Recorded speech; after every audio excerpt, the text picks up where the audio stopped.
क्वेटा में निगरान वजीर आजम अनवारुल हक काकड़ की सरबराही में होने वाली एपेक्स कमेटी इजलास के दौरान एक बार फिर फैसला किया गया है कि मंशियात और स्मगलिंग की रोकथाम के लिए एक्शन जारी रहेगा। दौरान इजलास चीफ अवामी स्टाफ सैयद आसिम मुनीर ने कहा है कि फौज, एलईएज और दीगर सरकारी महकमों के साथ मिलकर गैर कानूनी सरगर्मियों के खिलाफ कार्रवाइयों के लिए पूरी कुव्वत के साथ मुकम्मल ताउन फराहम करेगी ताकि वसाइल की लूटमार और इन सरगर्मियों की वजह से मुल्क को होने वाले मुआशी नुकसानात को रोका जा सके।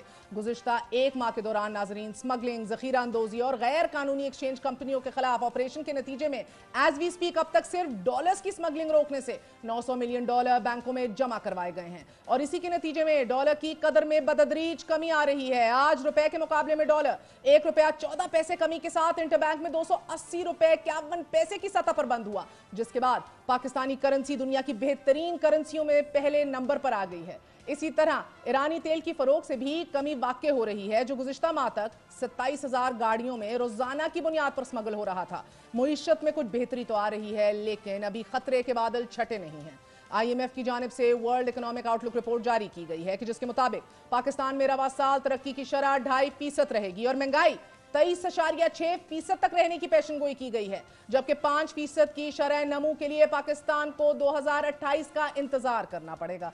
जबकि IMF का यह भी मानना है कि मौजूदा मुआशी सूरत हाल में हुकूमती रियासती मलकियती इदारे नुकसान का बायस बन रहे हैं। स्टेट ओन्ड एंटरप्राइजेस के हवाले से एक बार फिर अपना मौक़िफ़ दोहराया गया है। IMF ने पाकिस्तान से यूटिलिटी स्टोर समेत दीगर इदारों को भी लीज या फरोख्त करने का मुतालबा कर दिया है। अभी तक पाकिस्तान की जानिब से कोई जवाब नहीं दिया गया, लेकिन यूटिलिटी स्टोर्स के हवाले से फैसला जल्द मुतवक्के है। अब एक जानिब IMF रियासती मलकियती इदारों की निजकारी या लीज पर देने का कह रही है, तो दूसरी तरफ आलमी बैंक ने पाकिस्तान को खबरदार किया है।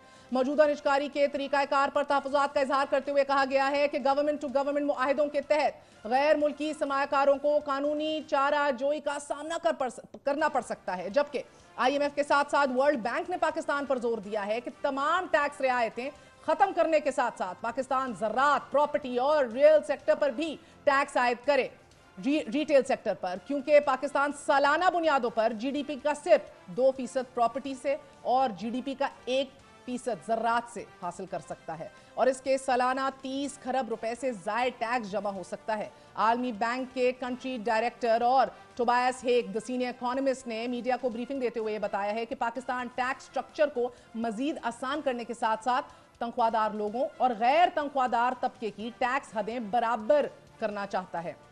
नाज़रीन, ये मजीद बताया गया है कि क्लैरिफाई बल्कि किया गया है कि गलत है कि आलमी बैंक ने इनकम टैक्स की छूट को कम करके 50,000 रुपए माहाना कमाने वालों तक लाने का कहा है।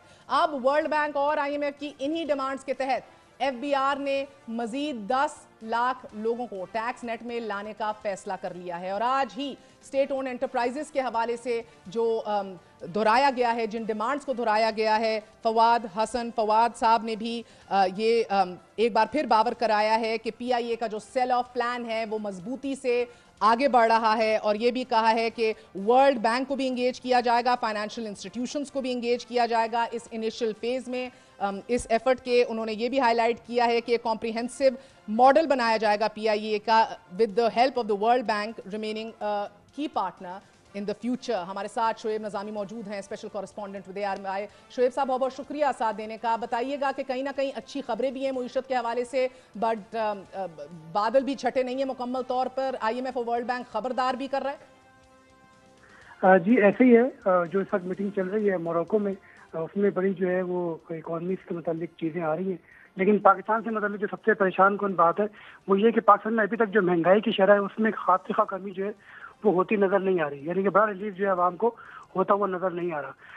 आज तकरीबन 2.5 घंटे की एक ब्रीफिंग जो है वो फवाद और मुसा सोलंकी ने मीडिया को दी है और उसमें तमाम के तमाम आगे जो हुकूमत के प्लान हैं निजकारी से मुतल्लिक और ख़ास तौर पर जो सरकारी कॉर्पोरेशन हैं उनके नुकसान कम करने के लिए एक प्लान जो है वो बनाया जा रहा है। हुकूमत एक SOE पॉलिसी भी लेके आ रही है, लेकिन लीड इतनी खतरनाक है तकरीबन सिर्फ 50 करोड़ का नुकसान यौमिया जो है वो PIA कर रही है। और उनका ये भी कहना है कि PIA के 2-3 रूट बहुत जो है प्रॉफिटेबल है, खासतौर पे लंदन और लाहौर का जो रूट है वो तकरीबन सालाना 400 मिलियन कमा सकता है और अभी भी कमाता है इस नुकसान के बावजूद भी।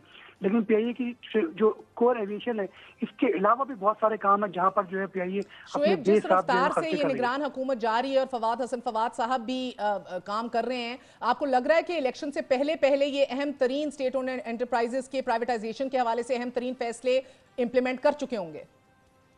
जी, जो PIA वाला इशू है ये तो हो जाएगा।